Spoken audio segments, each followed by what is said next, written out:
Welcome back to Flat Earth's Marks. Let's take a moment and have a look at another side of Flat Earth. The title has nothing to do with bad language, although it is perhaps worth thinking on for a moment. It's not really for any of us to call someone out about their use of bad language. I come from a decidedly working class background. Some of you may even hear the hint of an accent in my speech, so I'm not particularly bothered by other people's use of bad language.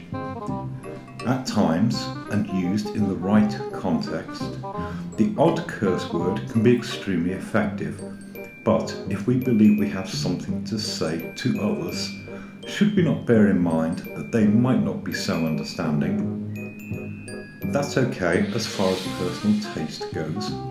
But if they take exception to your words, how likely are they to listen or to present what you say to someone else? I'll spare you the "think of the children" plea, but how many people would present a well-reasoned argument by a guy who tells us that their opponents are effing retards? How important is it to you that the things you have carefully crafted into a fine argument are then heard and understood by as many people as possible? Are we shooting ourselves in the foot before we've barely left the ground? But enough said on that, otherwise I begin to sound like my grandmother. So on we go to deeper things. It takes little more than a quick glance into the realms of science to realise that it's been swamped in technical terminology. Yes, there are times when certain terms have very specific meanings, but in many cases, technical terms do nothing more than mystify a subject. Why tell someone they cause you cognitive dissonance when you really mean they make you sick? Another commonly used term is confirmation bias. Again, some psychobabble term that simply means favouritism. Aren't megacriometeorites simply big hailstones? And isn't Gegenschein just moonlight? Let alone the fact that it's not even an English word. For our communication to be effective, it needs to be understandable.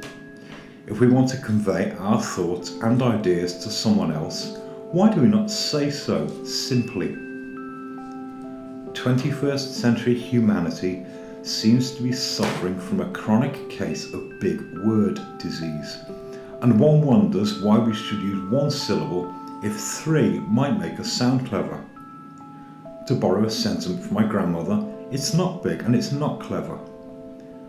There's something else that we seem quite happy to do, and that is to abbreviate things or to use initials to the point that one needs a dictionary to follow a conversation.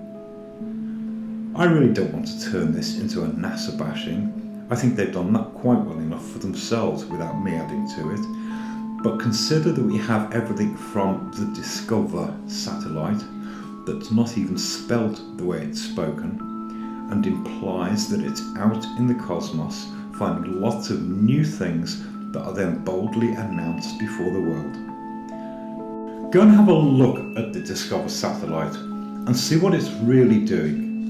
You'll soon realise that it's not some guy snapping the wonders of the universe on his iPhone and sending them back for all to enjoy.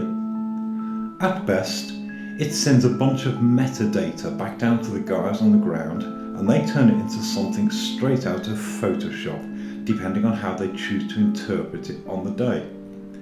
And I'll spare you the various translations of the word NASA. Take a cursory look around. You'll find it. Then ask yourself why an organisation, spoken of in glowing terms, chooses a name for itself from an old Aramaic word meaning deception. Perhaps a little more chilling is the fact that the Vatican spends a considerable portion of its wealth to sit on top of Mount Graham in Arizona inside a giant telescope called Lucifer. What are they thinking? A third problem seems to lie in the fact that we are apt to overuse some words to the point that their meanings are robbed of their value.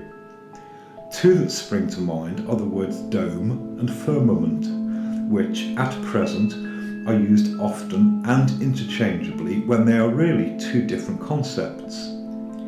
If you go and take a closer look at both of those words, it may help to avoid some of the confusion about the roof above this world.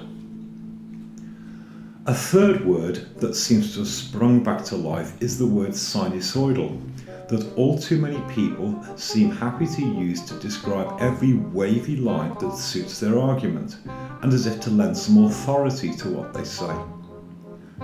The word sinusoidal is simply a mathematical term. It describes a wavy line on a particular type of graph, and not every wavy line is sinusoidal. So why don't we stop using these words when they're wrong? In most cases, they're simply nonsense. And so, in closing, perhaps we could be a little wiser about the use of words in our language and consider what they really convey to the person who hears them. It pleases me to think that what I say should be heard by as many people as possible.